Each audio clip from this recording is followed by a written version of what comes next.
Hello, नमस्कार, good morning, जय श्री कृष्णा। अगर आप सीजीएल 2025 की तैयारी कर रहे हैं और अभी सही पेस से आपने अपनी प्रिपरेशन स्टार्ट नहीं की है, तो डेफ़िनेटली आपके माइंड में बहुत सारे डाउट्स होंगे। लाइक सीजीएल 25 का एग्ज़ाम आप 4-5 महीने में पढ़ के निकाल पाएँगे या नहीं? आपका स्कोर अभी बहुत कम आता है, क्या कितना स्कोर आ पाएगा जिससे कि आपका एग्ज़ाम निकल जाए? किस सब्जेक्ट को किस तरीके से प्रिपेयर करना है? अगर किसी की फाइनेंशियल कंडीशन सही नहीं है, तो अगर वो फ्री में यूट्यूब के माध्यम से सारा सिलेबस कवर करना चाहे, तो वो कैसे करे? सारे डाउट्स इस वीडियो में आपके क्लियर हो जाएँगे, तो मेक श्योर आप वीडियो को लास्ट तक देखें। तो वीडियो में लास्ट में ही मैंने वो फ्री यूट्यूब वीडियोज़ की लिस्ट दी है, जिनको एक्सेस करके आप सारी की सारी प्रिपरेशन यहीं से बिना किसी का कोर्स परचेज़ किए कवर कर सकते हैं। तो मेक श्योर आप लास्ट तक ज़रूर देखें। सबसे पहले तो एग्ज़ाम के बारे में बात करते हैं। लाइक आपका एग्ज़ाम कब होने वाला है? जून एंड जुलाई। मतलब जून के लास्ट वीक में से स्टार्ट होगा और जुलाई के फर्स्ट वीक तक आपका एग्ज़ाम चलेगा। जैसा कि आपको ऑलरेडी पता है, पैटर्न आपको पता ही है, प्रीलिम्स होता है, मेंस होता है और इसमें स्किल टेस्ट होता है। कॉम्पिटिशन लेवल हाई होगा इस समय। जैसे मैं अगर अ, आपसे ये बोल दूँ कि आप 5 महीने में प्रिपेयर करके एग्ज़ाम निकाल लेंगे, तो ये बहुत ही हाइपोथेटिकल बात होगी। ये उतना पॉसिबल नहीं है। ये आपके लिए बहुत ही ज़्यादा टफ़ होने वाला है डेफ़िनेटली क्योंकि इस एग्ज़ाम में रिपीटर्स बहुत ज़्यादा होते हैं। सबको अपने होम टाउन चाहिए होते हैं। सबको चाहिए कि वो अपने मन की पोस्ट ले लें और there are so many peoples who are preparing for a very long time like 4 और 5 इयर्स से लोग प्रिपेयर कर रहे हैं इस एग्ज़ाम के लिए। तो कैसे उनको आप लोग बीट कर पाएँगे? तो ये बातें भी हम लोग इस वीडियो में करेंगे। अब जैसा कि आपको पता है कि टाइम भी आपके पास सिर्फ़ 5 महीने का ही बचा हुआ है। तो are 5 months enough to crack this exam? Definitely. ये सीधी-सी बात है, आप एग्ज़ाम 5 महीने में क्लियर कर सकते हैं। पर उसके लिए आपको कुछ चीज़ें हैं जिनको आप फ़ॉलो करें, ईमानदारी से उस पर काम करें like study regularly for 10 to 12 hours daily. आपको 10 से 12 घंटे डेली पढ़ना ही पढ़ना है। नहीं तो आप सोचिए ना कि लोग 4-4 5-5 साल से प्रिपेयर कर रहे हैं। उनको उनका सिलेबस काफ़ी बार खत्म हो चुका होगा। वो बस वेट कर रहे हैं कि कब एग्ज़ाम हो और कब वो सिलेक्शन लेके आगे निकलें। लेकिन आपको उनको बीट करना है, तो किस तरीके से बीट करेंगे? आप अपनी मेहनत से, अपनी ईमानदारी से, अपनी स्ट्रैटेजी से उनको बीट करेंगे। तो फर्स्ट ऑफ ऑल आपको 10 टू 12 आवर्स डेली जब तक आपका एग्ज़ाम नहीं हो जाता आपको पढ़ना है। टॉपिक कवरेज देखो यहाँ पर लिखा है cover easy, moderate and hard topics. अब जो लोग बहुत टाइम से प्रिपेयर कर रहे हैं, हो सकता है उनका सिलेक्शन शायद इस वजह से ना हुआ हो, क्योंकि वो हार्ड चीज़ों को करने से डरते हैं या सिर्फ़ ईज़ी चीज़ें ही पढ़ते रहते हैं, जो उनके एग्ज़ाम के पॉइंट ऑफ व्यू से उतना ज़्यादा रेलेवेंट नहीं है। वो कुछ हद तक तो स्कोर कर लेते हैं बट अच्छा स्कोर नहीं कर पाते। और काफ़ी लोग ऐसे भी होंगे जिनका सिलेक्शन इस वजह से नहीं हुआ क्योंकि उन्होंने हार्ड चीज़ों पर ही बहुत ज़्यादा ध्यान दे दिया। उन्होंने देखा नहीं कि एग्ज़ाम में पूछा क्या जाता है, बस पढ़े जा रहे हैं। जो भी उनके सामने आ रहा है, वो उसको सॉल्व कर ले रहे हैं अपना। लेकिन इससे फिर उनका नुकसान ये होता है कि जब एग्ज़ाम में बैठते हैं, तो काफ़ी सारी चीज़ें उनके माइंड में चलती हैं और ईज़ी और मॉडरेट लेवल का एग्ज़ाम भी उनसे हो नहीं पाता। तो आपको बैलेंस तरीके से पढ़ना है। आपको जो भी पिछले 2-3 साल के पीवाईक्यूज़ हैं, 4 साल के पीवाईक्यूज़ हैं, उनको 3 से 4-5 बार तक लगा लेना है। अगर आप 3-4-5 बार ये कर लेंगे, तो डेफ़िनेटली आप बहुत लोगों से बहुत आगे निकल चुके होंगे। वो लोग जो 3-4 साल से गलत तरीके से प्रिपेयर कर रहे हैं, आप कुछ महीनों में उनसे आगे यहाँ से निकल सकते हैं। तो आपको बस रेलेवेंट चीज़ें पढ़नी है। एग्ज़ाम के पॉइंट ऑफ व्यू से आपको देखना है कि किन चैप्टर्स पर ज़्यादा क्वेश्चंस पूछे जा रहे हैं, ये आपको मॉक टेस्ट और पीवाईक्यूज़ देखने से पता लगेगा। आपको पता चलेगा कि वाक़ई में डिफ़िकल्टी लेवल क्या है एग्ज़ाम का। रिवीज़न जैसे मैंने यहाँ बताया कि आपको 3, 4, 5 बार अपना सिलेबस कवर कर लेना है। तो आप सिलेबस तो कवर करेंगे एक बार, जो बाकी 4 बार करेंगे वो रिवीज़न ही कहलाएगा। तो डेफ़िनेटली आपको मल्टीपल टाइम्स रिवीज़न करना है। Stay consistent. काफ़ी लोगों की प्रॉब्लम होती है कि वो 5 दिन पढ़ते हैं, उसके बाद 2 दिन का ब्रेक ले लेते हैं। उनके किसी दोस्त ने कह दिया चलो आज पार्टी करते हैं, चलो आज घूमने चलते हैं, चलो आज इस फ्रेंड का बर्थडे है वहाँ चलते हैं। तो मैक्सिमम टाइम यहाँ पर जाकर वेस्ट हो जाता है। तो ये टाइम भी आपको वेस्ट नहीं करना है। जितना हो सके अवॉइड करिए ऐसी चीज़ों को जो आपको पढ़ाई से डिस्ट्रैक्ट करें, क्योंकि आप जानते हैं कि आपके पास सिर्फ़ 5 महीने हैं। एक-एक दिन की कीमत बहुत ज़्यादा है। ये माइंडसेट पॉइंट्स अ, आपको सिलेबस कंप्लीट करना है, डेफ़िनेटली करना है, मल्टीपल टाइम्स करना है। कुछ चीज़ें हैं जो आपको परेशान करेंगी, जो आपको डेविएट करने की कोशिश करेंगे लाइक अभी सीजीएल 2024 की जो प्रीलिम्स की कट ऑफ गई थी, बहुत ज़्यादा चली गई। तो आप सोचेंगे कि यार 150 प्लस कट ऑफ जा रही है, क्या हमसे 4-5 महीनों में ये हो पाएगा? देखो, ये रिज़ल्ट जो होता है वो हमारे हाथ में नहीं होता। हमारे हाथ में अपनी पढ़ाई है, अपनी मेहनत है, अपनी ईमानदारी है, अपनी लगन है। अगर हम इस पर ध्यान देकर आगे बढ़ते रहेंगे तो डेफ़िनेटली कुछ ना कुछ हमारे यहाँ ज़रूर लगेगा। अगर इसी पर हम लापरवाही करेंगे तो जो भी में लापरवाही के साथ हम लोग मेहनत करते हैं तो उसका कोई फ्रूटफुल रिज़ल्ट नहीं निकलेगा। आप अपने यहाँ पर 100% एफ़र्ट्स लगाइए। हो सकता है कि यहाँ पर आप किसी स्टेज में जाकर बाहर हो जाएँ। चांसेस हैं, बिल्कुल हैं। बट जो नेक्स्ट एग्ज़ाम होगा उसकी पहले पहली दावेदारी आप पेश कर पाएँगे। वहाँ पर आपके हाई चांसेस रहेंगे आपकी यहाँ पर जाकर आप सिलेक्ट हो जाएँ। अब जैसे कुछ लोग होंगे जो मॉक्स में अपने मार्क्स देखते हैं, मार्क्स अगर कम आए उनको लगा कि इन मार्क्स से नहीं हो पाएगा, तो वो डिमोटिवेट हो जाते हैं। और किसी दिन उनके मार्क्स ज़्यादा आ गए तो उनको लगता है कि आज ही मुझे इनकम टैक्स इंस्पेक्टर की पोस्ट मिल गई। तो मॉक टेस्ट के मार्क्स पर आपको अभी फ़ोकस नहीं करना है, क्योंकि अभी आप प्रिपेयर कर रहे हैं। आपकी जर्नी अभी स्टार्ट हुई है, अभी आप बिल्कुल लास्ट में हैं। ये तब आपको पता चलेगा जब आप एग्ज़ाम के बिल्कुल नज़दीक होंगे, तब आपको मॉक टेस्ट के स्कोर पर, परसेंटाइल पर फ़ोकस करना है। ये नहीं कि अभी से आपने देखा आपके 90 मार्क्स आए और आपने अपनी किताबें एक किनारे रख के पढ़ाई बंद कर दी। तो ये चीज़ें कहाँ फ्रूटफुल साबित होंगी आपके लिए। आपको तो एग्ज़ाम निकालना है ना, तो एग्ज़ाम के लिए आपको पता है कि शुरुआत में अप्स एंड डाउन्स तो आते हैं, प्रॉब्लम्स तो होती हैं और ऐसा भी नहीं होगा कि जो आपने अभी स्ट्रैटेजी बना ली वो एग्ज़ाम के दिन तक वही स्ट्रैटेजी रहने वाली है। आप सपोज़ करिए कि आपको एक पहाड़ चढ़ना है और नीचे बैठ के आपने जो स्ट्रैटेजी बनाई थी, आप जैसे-जैसे ऊपर जाते जाएँगे आपकी स्ट्रैटेजी बार-बार चेंज होगी। कभी वहाँ पर हवाएँ चलेंगी, कभी वहाँ पर अ, ऑक्सीजन की कमी होगी, कभी डिफरेंट टाइप की प्रॉब्लम्स हो सकती हैं।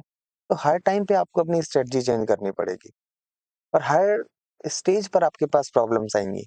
अब इतना आसान होता तो सभी लोग सिलेक्ट हो जाते, नहीं होते ना क्योंकि अ, जो एसएससी है या जो गवर्नमेंट है वो चाहती है कि उनके पास सिलेक्टेड लोग आएँ। मतलब जो जिनमें कुछ क्वालिटी हो, जो डिफिकल्टीज़ को ओवरकम कर पाएँ, तो उनको आपको ओवरकम करना है। Next thing is seek progress.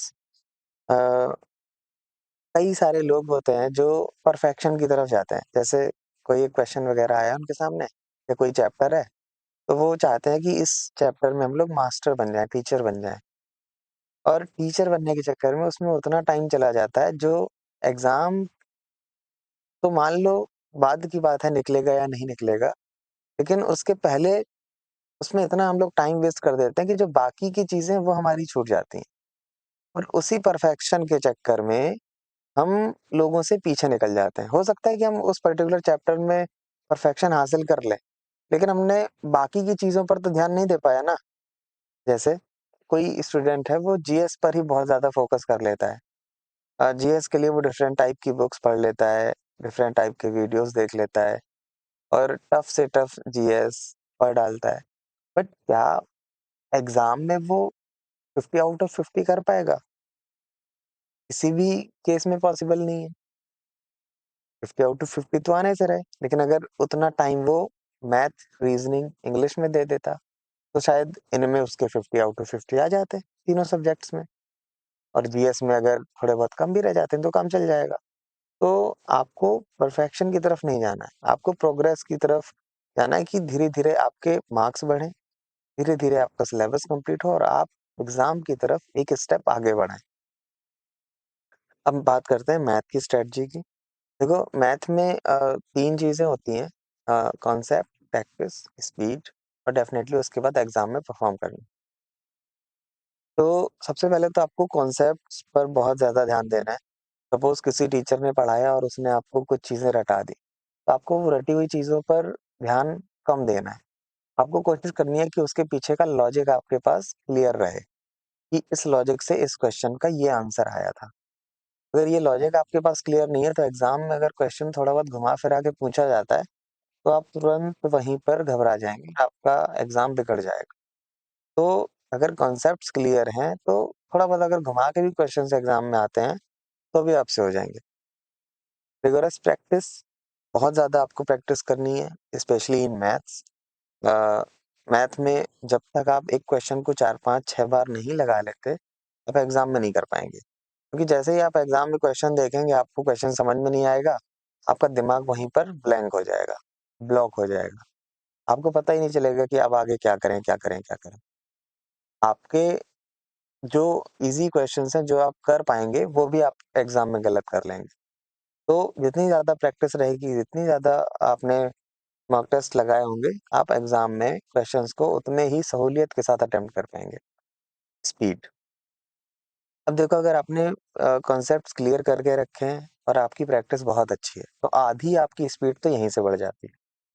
और स्पीड के लिए दूसरा पार्ट आता है आपका कैलकुलेशन का। तो कैलकुलेशन का आपको क्या करना है? आप यूट्यूब पर या यूट्यूब पर एक ईज़ी कैल करके चैनल है, वहाँ पर आप मल्टीप्लिकेशंस, डिविजन्स, इन सारी चीज़ों की छोटी-छोटी वीडियोज़ देख लीजिए और वहाँ से प्रैक्टिस करते जाइए। और एक आरबीई रिवॉल्यूशन के शुभम सर हैं, वहाँ से आप एक कैलकुलेशन का वीडियो देखिए, उनका एक मैराथन वीडियो है कैलकुलेशन का। उस वीडियो को देखिए और उसके अकॉर्डिंग प्रैक्टिस करते रहिए। जितनी भी ज़्यादा आप यहाँ पर भी प्रैक्टिस करेंगे, आपको उतनी अ, आपकी कैलकुलेशन भी उतनी अच्छी होगी, आपकी स्पीड भी उतनी अच्छी होगी। तो स्पीड के लिए आपको 2 चीज़ों पर काम करना है। पहला कॉन्सेप्ट और प्रैक्टिस, दूसरा कैलकुलेशन। तो इन दी 2 चीज़ों पर अगर आपने कमांड कर ली, तो आपकी स्पीड भी अच्छी हो जाएगी और आपको एग्ज़ाम में टाइम कम हो, ऐसा कभी आपको फेस नहीं करना पड़ेगा। मेक श्योर इन चीज़ों पर आप ध्यान दें। मैथ के लिए किन बुक्स से आपको पढ़ना है? तो बुक्स के लिए मैं इन 2 बुक्स में, इन तीनों बुक्स में से आपको एक बुक कोई ले लेनी है। जैसे मैं तीनों बुक्स की खास बात बता देता हूँ आपको। जो राकेश यादव सर की बुक है, इसमें सॉल्यूशंस काफ़ी अच्छे दिए गए हैं। सॉल्यूशंस से आपको डेफ़िनेटली हेल्प भी मिलेगी। दूसरा किरण मैथ बुक है, किरण पब्लिकेशन की मैथ की बुक है।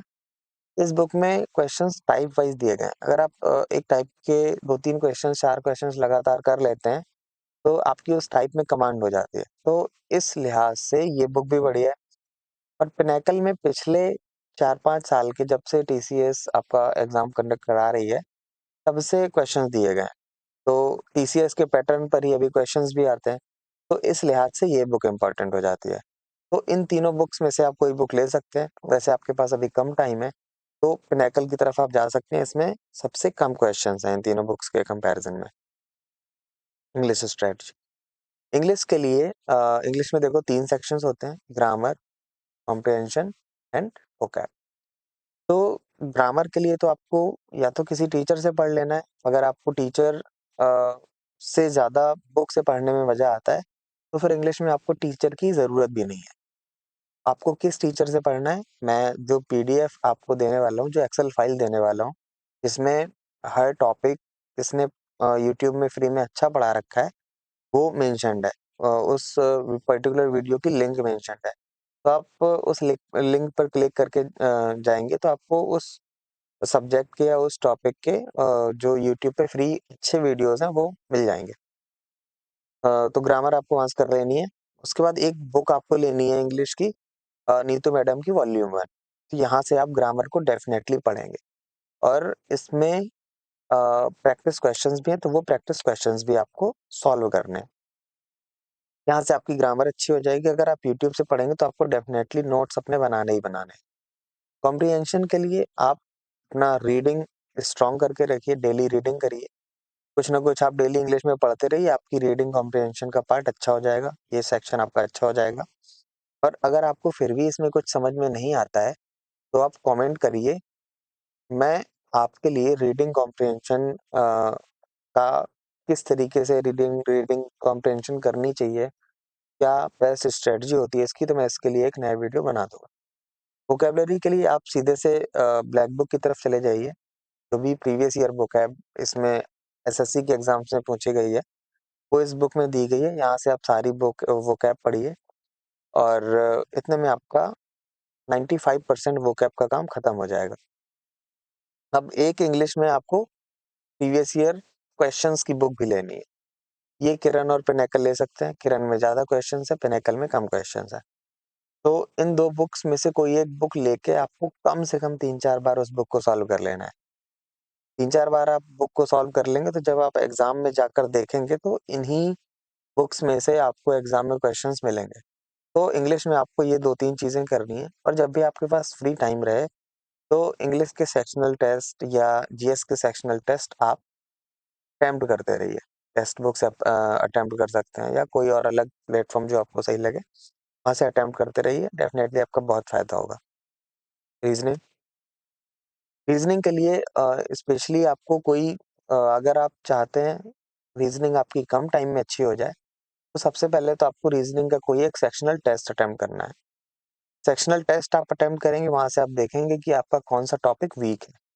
उस टॉपिक के आप यूट्यूब में वीडियोज़ देखेंगे एंड देन आप इस बुक से उसको प्रैक्टिस कर लेंगे। रीज़निंग में आपको सिर्फ़ इतना ही करना है और इतने में ही आपकी रीज़निंग अच्छी हो जाएगी। और अगर फिर भी आपको लगता है कि थोड़ी बहुत कमी रह रही है, तो फिर आप रीज़निंग के सेक्शनल टेस्ट लगा सकते हैं। इससे डेफ़िनेटली आपकी रीज़निंग स्ट्रॉन्ग हो जाएगी।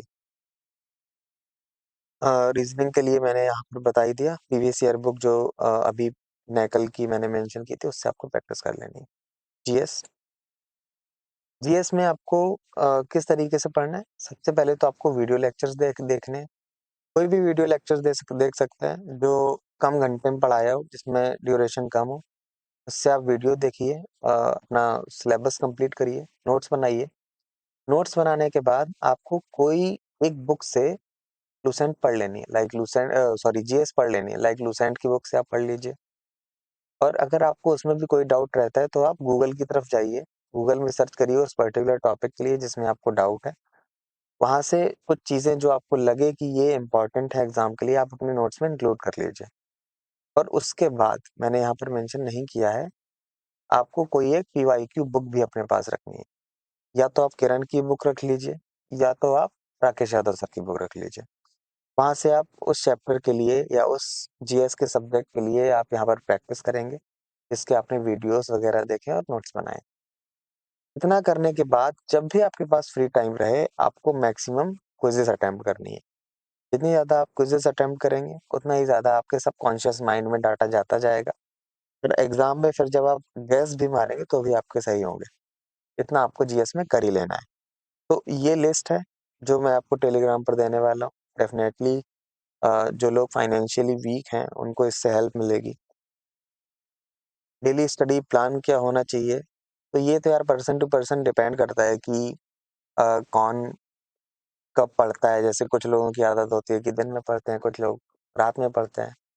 कोई सुबह 10 बजे जगता है, कोई सुबह 4 बजे जगता है। यहाँ पर बस मैं 2-3 चीज़ें कहना चाहूँगा कि जब आप सुबह जगें, तो ऐसा काम करें पढ़ने वाला, जिसमें आपको सबसे ज़्यादा प्रॉब्लम होती है। सपोज़ किसी को वोकैब याद नहीं होती, तो सबसे पहले उसे वोकैब ही याद करनी है। सपोज़ किसी की मैथ बहुत ज़्यादा वीक है, तो सुबह उसको सबसे पहले जग के मैथ ही पढ़ लेनी है। याद रहे कि आप सुबह वीडियो नहीं देखेंगे, क्योंकि वीडियो देखने के बाद हमारा दिमाग थक जाता है और जो एनर्जी माइंड में रहती है, जो सुबह उठने के बाद जो एनर्जी माइंड में होगी, उससे अगर हम कुछ याद करेंगे, कुछ ऐसा काम करेंगे जिसमें हमारे एफर्ट्स ज़्यादा लगें, तो उसका रिज़ल्ट बहुत अच्छा मिलेगा। और वीडियोज़ हमें तभी देखना है जब हमारा पढ़ने का मन नहीं कर रहा है। जैसे कोई रात में सोने जा रहा है या बेड में लेटा है, उसको कोई और काम नहीं करना है, उस टाइम पे वो बुक नहीं पढ़ सकता, तो उस टाइम पर उसे कोई वीडियो देख लेने हैं। जीएस के वीडियोज़ देख लो, इंग्लिश के वीडियोज़ देख लो या टेस्ट वगैरह लगा लो, जो इंग्लिश और जीएस के टेस्ट होते हैं। तो ऐसा करना है आपको और जैसे दिन में जब कभी आपका पढ़ने का मन नहीं कर रहा, उस टाइम पर भी आप वीडियो देखकर उस टाइम को यूटिलाइज़ कर सकते हैं। मॉक टेस्ट एंड एनालिसिस तो इसके लिए मैं एक नेक्स्ट वीडियो बनाऊँगा कि आपको किस तरीके से मॉक टेस्ट को अटेम्प्ट करना है, मॉक टेस्ट को एनालिसिस करना है। तो अगर आपको ये वीडियो चाहिए तो आप कमेंट सेक्शन में मुझे बता दीजिएगा। कुछ चीज़ें हैं, आपको अपनी जो गलतियाँ हैं, जो आप कर रहे हैं, स्पेशली इन मॉक्स और पढ़ते टाइम भी आपको समझ में आएगा कि यहाँ पर मुझे इम्प्रूवमेंट की ज़रूरत है, तुरंत उस पर काम करिए, तुरंत उसको इम्प्रूव करिए। क्योंकि जिसने अपनी गलती पहचान ली, फिर उसको आगे बढ़ने से कोई नहीं रोक सकता। लेकिन अगर गलती पहचानने के बाद आपने उसमें इम्प्रूवमेंट नहीं किया, तो फिर डेफ़िनेटली आपकी बहुत बड़ी प्रॉब्लम है, ये ब्लंडर है। मॉक्स रेगुलरली आप अटेम्प्ट करते रहिए। अगर आप आज से तैयारी कर रहे हैं, तो 1 महीने बाद से आपको हर 2-3 दिन में 1-2 मॉक्स दे लेने हैं। फिर जब आपका एग्ज़ाम 1 से 2 महीने रह जाए, तब आपको डेली मॉक अटेम्प्ट करना है और लास्ट पॉइंट है मैनेज स्ट्रेस। स्कोर कम आएगा, लेकिन आपको डिमोटिवेटेड नहीं होना है। आपको फिर भी अटेम्प्ट करना है मॉक टेस्ट। एक टाइम के बाद आपका स्कोर आपको बढ़ता दिखेगा। हो सकता है कभी अप्स एंड डाउन्स आएँ, कभी आपका स्कोर एक ही पॉइंट पर जाकर अटक जाए, बट ओवर द टाइम वो अच्छा होगा। आपका स्कोर डेफ़िनेटली बढ़ेगा क्योंकि आप मेहनत कर रहे हैं।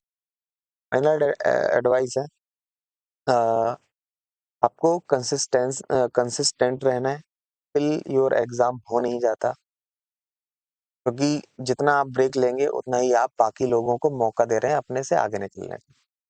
रिवीज़न एंड प्रैक्टिस तो बहुत सारी चीज़ें होंगी आपके सामने पढ़ने के लिए। अगर आप उनको पढ़ते जाते हैं, निकलते जाते हैं, तो जो चीज़ आपने आज पढ़ी है, 3 महीने बाद आप उसको भूल चुके होंगे। आप ना भूलें, इसके लिए आपको प्रॉपर रिवीज़न देते रहना है। मैथ में क्वेश्चंस आज आपने किए हैं, महीने भर बात करेंगे शायद आपसे ना हो। तो बीच-बीच में आपको सेक्शनल टेस्ट वगैरह या चैप्टर वाइज़ टेस्ट वगैरह लगाते रहना है। सेल्फ बिलीफ जैसे आपके पास टाइम बहुत कम है, तो आप जानते हैं कि इस टाइम पर आपको खुद पर सबसे ज़्यादा विश्वास रखना है। अगर ये नहीं है, तो फिर किसी भी पॉइंट पर जाकर आप अपनी प्रिपरेशन छोड़ सकते हैं। अगर आपने कोई काम करने की सोची है, कुछ ठाना है, तो फिर डेफ़िनेटली आपको अपने ऊपर विश्वास करके आगे बढ़ना ही पड़ेगा। अवॉइड डिस्ट्रैक्शंस इस टाइम पर बहुत सारी ऐसी चीज़ें आएँगी जो आपको आपकी पढ़ाई से डिस्ट्रैक्ट करेंगी। लाइक किसी की शादी है, किसी का बर्थडे है, किसी के साथ कहीं पार्टी में जाना है। तो इन चीज़ों को जितना आप अवॉइड करें, उतना ही आपकी फैमिली के लिए, आपके फ्यूचर के लिए बहुत ज़्यादा ज़रूरी है। तो इन चीज़ों पर आप लोग ध्यान दीजिए। जो भी छोटी-छोटी चीज़ें हैं, जो आपको एग्ज़ाम से दूर ले जाएँ, उनको आप अभी दूर कर दो। जो चीज़ें आपको एग्ज़ाम के पास लाएँ, उनको अपने पास ही रखो, उनकी तरफ आगे बढ़ो। तो आई थिंक आपको ये वीडियो समझ में आया होगा, जो चीज़ें मैंने बताई हैं, आपको सही लगी होंगी। तो मेक श्योर आप वीडियो को चैनल को सब्सक्राइब कर लें।